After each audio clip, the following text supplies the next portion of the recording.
Batouche! Hey, my ninjas, thanks for tuning back in. Some more spoilers. Oh, my goodness. And one of them just seems absolutely busted.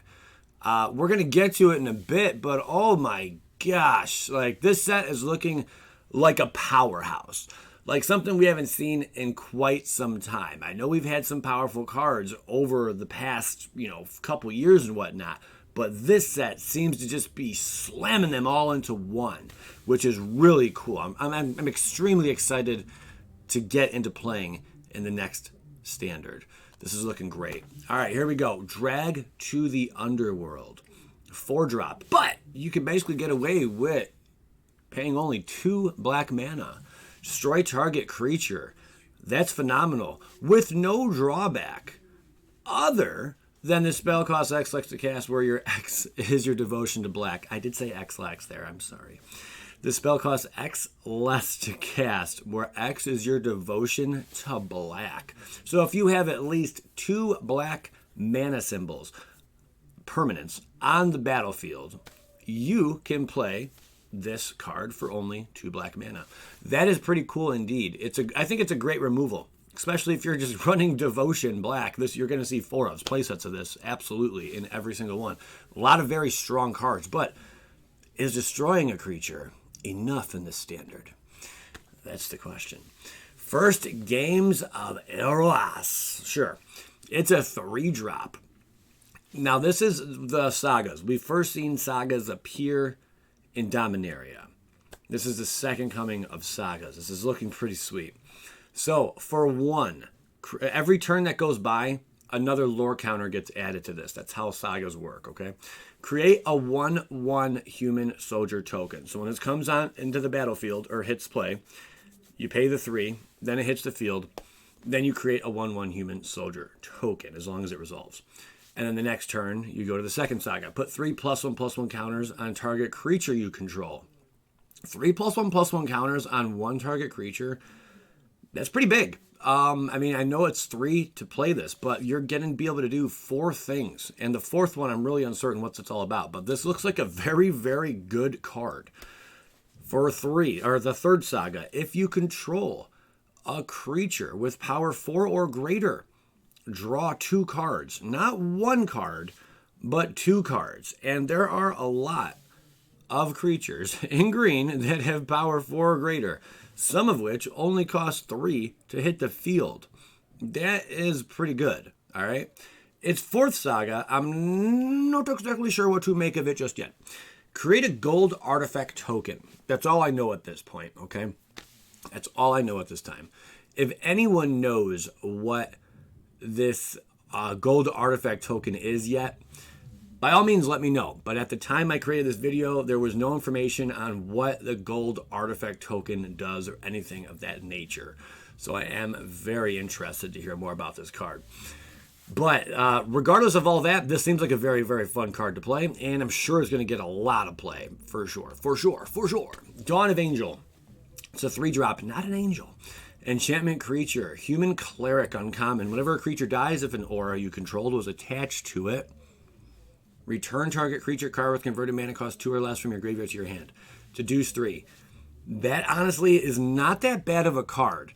But, this would be a lot more impactful, I'm sure. It'd see a lot more play if instead of going from the graveyard to your hand, it went from the graveyard to the battlefield, That would be really cool. Or if they would have made it like mana cost 1 or less from your graveyard to the battlefield. I think that'd be amazing. But because because of the limitation there, it's just going back to your hand. I get it. It's going to be hard for creatures basically to die. I can see this card seeing a little play. I don't know about how much potential it has in standard competitive, but we'll see what happens with it. Definitely something for limited, 100%. The Triumph of Anax. Cool art on this one. It's a 3-drop saga. 3, all in 1. So the turn this resolves, the second turn, the third turn. Unless you can speed things up, of course. Until end of turn, target creature gains trample and gets +X+0, where X is the number of lore counters on the Triumph of Anax. So the first turn it comes out, you can give another target creature +1/+0. Second turn, +2/+0. And the trample, that's huge. Trample's big. The third, +X, or +3/+0, okay? And then the fourth lore counter, target creature you control fights up to one target creature you don't control. So you're going to get a creature out there. If you can get it, especially one with first strike, this would go great with anything but first strike. Like, I'm telling you. Or, I mean, just a big, massive creature, whatever. But first strike's really where it's at with this kind of card. So I'm going to be starting to look through all the cards in the current standard, especially once it says fully dropped, and look for cards with first strike. Because you give something a big boost with first strike and trample, watch out, man. Like, you're going to be taking opponents to Pound Town left and right. Really, really cool. Very interested to see how this goes. And now I do know about the Planeswalker, of course, that already gives trample and first strike. And I think +1, is it, or +2/+0, yeah, which is really good. I expect that card, the Royal Scions, to see a lot more play this upcoming meta. Haktos, the Unscarred. Or Unscared? No, it's scarred. Because all those arrows are just missing them. Although it almost looks like one is going through his leg right here. You see that? Like, there's the entry point. There's the exit point, way down there. Ooh. Might have got him in the sack. All right, well, moving along. Haktos the Unscarred. What is this about? This monstrosity. 4 drop to cast. Legendary creature. It's a 6/1. Like a ball of lightning from back in the day. That reminds me of. Human warrior. So, man, this dude, he packs a mean punch. That must be like the Spear of Heliod or something he's about to chuck at somebody. Haktos the Unscarred attacks each combat if able. As Haktos enters the battlefield, choose the number 2, the number 3, or number 4 at random. Haktos has protection from each converted mana cost other than the chosen number. Protection from each converted mana cost other than the chosen number. That is something different. We haven't really ever seen anything with protection from each converted mana cost. So let's say you were to roll, or let's say like the random number is 3, okay? So Haktos has protection from each converted mana cost other than the chosen number. So your random number happens to be 3. So then the other one, 2 and 4, you have protection from those. That's pretty cool. So any card, I'm assuming, with converted mana cost 2 or 4, you now have protection from. A lot of removal is a 2-drop, for sure, you know, and just protection from. That is the weirdest thing ever, though. Like, I mean, even a spell on the field, you know, if they have, if it's 4 in the mana cost, 4 in the converted mana cost, that's insane. Converted mana cost, you guys are a little new here. So this is 4 converted mana cost. You just count 1 for each symbol. 1, 2, 3, 4. And a lot of other cards, like, just to go back really quick, this is 3 converted mana cost. 2 colorless, 2 of any kind, plus 1 red mana. Okay, that's how converted mana cost and all that, what all that means, okay? Anyway, Haktos has protection. That's really good. I mean, I don't know how good. I guess it depends on what kind of deck you're up against. What if you go up against a mono red deck? I mean, a lot of, I guess, no, shock, 1-drop, dead. You know, I mean, yeah, he'll never be protected from red. So that's kind of sad. He's just gonna die to a shock. You spend all this mana, get really excited, and then he's just like, and garbage. It's cabbage. It's something, though, to consider. I like it, though. I think it's Wizards stepping out of their norm a little bit there and trying something different. Pretty cool. But remember, he has to attack each combat. Ugh. All right, moving along. Then we have Shimmering Chimera. 4-drop enchantment creature. Chimera. Flying. At the beginning of your upkeep, return up to 1 other target enchantment you control to its owner's hand. So 3/2. When I first saw this card, I'm just like, why so many bounce things? I mean, now technically it's not a complete bounce. It's like a half a bounce. It's almost like a missed dribble, you know, because it's bouncing, but that's it. It's to the ground, not bouncing back to you. You know, it bounces back to your hand, but not back to the battlefield, which we're going to get into some cards in just a moment here.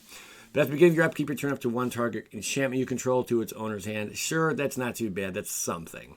It's a 3/2, but when I first saw this card, I'm just like, this is really obnoxious. Like, this is going to be a very annoying set to play in. Like, that, I don't know why I thought that when I saw this, but that's what I thought. Not that this is going to see a lot of play, because it's probably not going to, okay? It's a 4-drop, 3/2 flyer.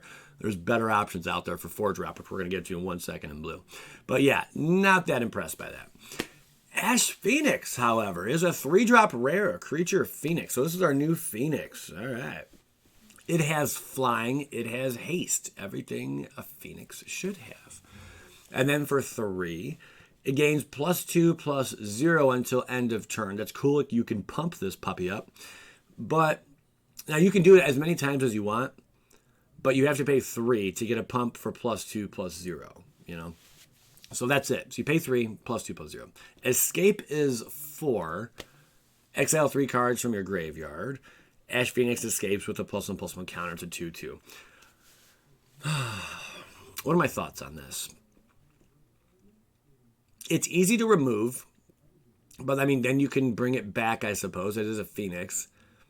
But then again, it's funny to see this. It's funny to see an escape on a Phoenix, because Phoenix are usually they have a built-in mechanic, like an automatic, you know, like recurring entering the battlefield kind of, you know, trigger on them or something, where this is just the escape mechanic allowing the Phoenix to re-enter. But there's other creatures outside. That just kind of throws me off. Anyway, let's not spend too much time on that. Ash Phoenix escapes with a +1/+1 counter. Whoopity-doo. So then it becomes back a 3/3. For 3, I like it's a flyer haste threat, man. I mean, this can make Phoenix decks a big threat. And you can pump this thing. So if you don't have an answer for it, it's pretty darn good. If you have 6 mana, you can pump this thing, and then it's a 6/2. Just like that. I mean, it's pretty big. It's hard to say what this is going to do. I'm glad it's a 3 mana. I think it will see play. How much? I'm not sure, though. It seems like a great card. I mean, it really, really does. We'll see. And then we have Omen of the Sun and Omen of the Forge. 3-drop on the left, 2-drop on the right. I've not read either of these yet. Flash, when Omen of the Sun enters the battlefield, create 2 1/1 white human soldier creature tokens, and you gain 2 life. For 3, sacrifice Omen of the Sun, scry 2. All right, that's not too bad. Omen of the Forge. Flash, when Omen of the Forge. Oh, yeah, Flash, for anyone that's wondering, it means you can play it like it's an instant. We could play it at instant speed. So it could be on your opponent's turn, you can flash it, and you can pay the 2. When Omen of the Forge enters the battlefield, it deals 2 damage to any target. So essentially like a shock for 2. But then there's a perk for 3, sacrifice Omen of the Forge, scry 2. I don't think it's going to see that much play. I really don't. Limited, my friends, limited. Stinging Lionfish, 2-drops. Sweet art on the Lionfish. I had a friend that actually had a Lionfish, and it poisoned the entire tank, and everything died. Whenever you cast your first spell during each opponent's turn, you may tap or untap target non-land permanent. Gosh, is that annoying. So whenever you cast your first spell during each opponent's turn, you may tap or untap target non-land permanent. So we have a lot of stuff from this set where if you cast your first spell, or whenever you cast your first spell during your opponent's turn. Wow, Simic Flash decks are going to get so annoying. Oh, man. As if Simic Flash wasn't annoying enough. Like, I refuse to play Simic Flash decks. I just cannot. That's green and blue and annoyance, all right? I just can't play them for the life of me. I refuse to play them because I'm so annoyed by playing against them. I just don't want to ever be on the same side. But this seems like another one of those cards that would be pretty cool. Tap or untap target non-land permanent. We'll see how good that is. I mean, we got to find some cards that really, you know, like convoke kind of things, you know, I guess, where there's a perk when it's tapped, you know, or something of that nature. So to untap it and then be able to tap it again, you know, like stuff like that we're looking for. Tap or untap target non-land permanent. There are some cards. What's the one? Oh, it's huge. Why did I put it in this video? The new 4-drop spell. The new 4-drop artifact, Nyx artifact or whatever. Where you get to add, you tap it and add devotion. As many devotion as you can, equal to the number of devotion you have on the battlefield. So you add as much mana as you have devotion on the battlefield. That's crazy. So something like that with this, I mean, that can get out of control, my friends. Just throwing it out there. Archon of Falling Stars, 6-drop flying. When Archon of Falling Stars dies, you may return target enchantment card from your graveyard to the battlefield. What is going on with that artwork? That's like a cow and an eagle. Like you see, like it looks like an eagle right here crashing into the cow. Doesn't even look like a wing there. This looks like an eagle crashing into a cow or like a hawk. You see that? It's making some messed up sound. All right, and it's a peacock kind of looking. I don't even know what's going on here, man. When it dies, you may return target enchantment card from your graveyard to the battlefield. It's a 4/4. Nothing too special, honestly, to see there. But wait, it does return to the battlefield, right? Card from your graveyard to the battlefield. That's not too bad. I mean, but it's a 6-drop. If it was a 5-drop, I could see it seeing play, but it's just not that special. Fossa, Deep Dwelling. This card is busted. What does it do? Legendary enchantment creature, god, indestructible. As long as your devotion to blue is less than 5, Thassa isn't a creature. At the beginning of your end step, exile up to one other target creature you control. Then return that card to the battlefield under your control. For 4, tap another target creature. It's a 6/5 for 4. Stop it. This thing was born busted. All right, now I'm not going to get crazy and throw in a billion things you can do. But think of any kind of creature that has entering the battlefield kind of triggers on it. Something like Agent of Treachery mixed in with this new Thassa is going to cause nightmares. One, you can't get rid of the Thassa unless it's exiled or something. You can't just destroy it. It's indestructible. Agent of Treachery. You can continuously bounce Agent of Treachery, stealing something from them every turn. And let's say you're crazy, really super crazy, like Joey Moss crazy, which I'm going to do this. You have Yark to Desecrate it out. You're going to double trigger Agent of Treachery every single turn. How does your opponent keep up with that? They're going to have to exile Agent of Treachery. Because then, I mean, I'm sure with Black, you're going to have recurring bringing back from the graveyard, kind of cards to bring back Agent of Treachery in the battlefield. This seems like a freaking nightmare. I'm going to bring back the most hated deck. And Agent of Treachery, Yark's going to be in it. And Thassa, Deep Dwelling.